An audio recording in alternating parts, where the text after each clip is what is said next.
Jabal Al Fil by Arabian Oud. Let's talk about it. My name is Neeb, welcome back to AROMATIX. Today we're going to be talking about another Arabian Oud fragrance, except this one's pretty unique. It's a part of their Arabian blend series, and it's called Jabal Al Fil. Jabal Al Fil translates to the mountain of the elephant, or the elephant rock. There is some significance to it, which I'll pop up on screen, and feel free to pause if you're interested in reading a little bit of history on that. So Jabal Al Fil is pretty highly priced, but right now I believe you can find this for the lowest that I've ever seen any of these fragrances, and I'll do my best to post a couple links down in the description, but it likely will not last. The presentation on these bad boys are pretty grand. When you look at them online, I honestly thought that this would be much smaller, but no, it's a 100 ml bottle, it's pretty big, and the magnetic cap is a nice touch. It's nothing too heavy, but it's not cheap whatsoever. It's definitely some kind of metal that I think is pretty thin, but lined on the inside with plastic, just to save a little bit on the weight. The bottle itself is pretty heavy with a thick, crystal-looking type of glass. I definitely don't suggest picking it up by the top, but the magnet is no joke. And the atomizer on these are pretty standard, but one of the best. And it is a pressurized atomizer, so you can control exactly how much juice you're going to be getting. So let's take a look at some of these notes while I spray it on tester strip. We've got lavender, apple, wormwood, and wormwood is basically just artemisia, so a little bit aromatic. And then in that mid, we're going to see sage, lily of the valley, some iris. There are a couple of spices like cinnamon and cumin.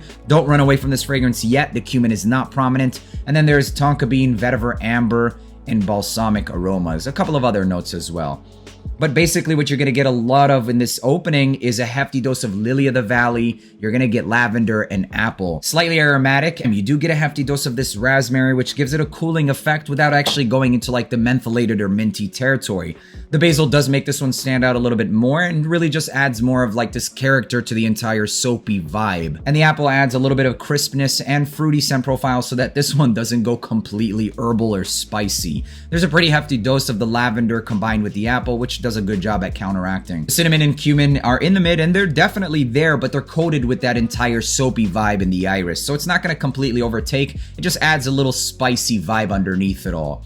But mostly what I get with this one is going to be that lily of the valley, a little bit of sage, some artemisia, and a lot, and I mean a lot of lavender. So basically what you get with this fragrance in that top is an extremely luxurious and polished, refined bar of soap. But not just any bar of soap, a Middle Eastern bar of soap. So think of going to like Hyatt Hotel or something extremely high-end in Dubai. Those bars of soap, that's what you're going to get with this one. This is like the cream of the crop when you're talking about soap fragrances, because it doesn't just smell like straight up soap. It smells like fragrance and soapy vibes. It's not one thing or the other, and you're going to get a transitional fragrance with this one, which in all honesty is worth the price tag. So when we're talking about soapy fragrances, this is like the creme de la creme of soapy fragrances. All of these were blind buys, and this one isn't really one that I'm like crazy about, because I'm not crazy about soapy fragrances, but it's one that I tolerated wearing, which I don't even tolerate usually soapy fragrances.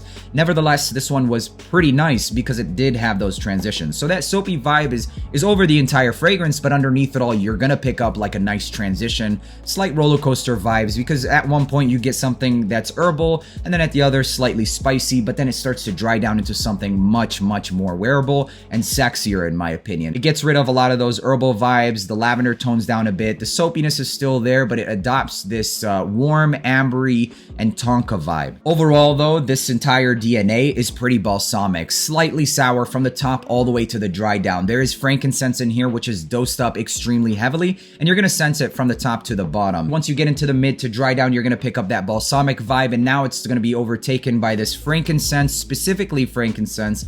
I know that they only note balsamic, but I get a distinctive frankincense, or even something like copal, which is in that same family, but it's just stronger than frankincense really. Both notes are pretty balsamic. You have the balsamic frankincense, and that vetiver does come off a little bit acidic or sour sometimes, but there is a pretty hefty dose of contrasting notes here as well. There's that tonka, there's that musk, so it never really goes off fully sour. I don't want you to think that this is a sour fragrance by any means, but there are those nuances, and they're definitely there. But the balance of this fragrance, like I said, it's the cream of the crop when it comes to bars of soap. The overall agenda of this fragrance is soap, luxury soap. That's what it smells like. All of the details are just exactly that. They're just details. A bar of soap that starts off fruity, floral, that dries down into something a little bit more ambery, balsamic, and resin-like. Soapy, creamy, and refined fragrance is exactly what Jabal Al Fil is. If you enjoy those vibes or family of fragrances, you're gonna love this one. Performance on this fragrance, it lasted 10+ hours. You're gonna have no problems with this fragrance, and when you spray it on,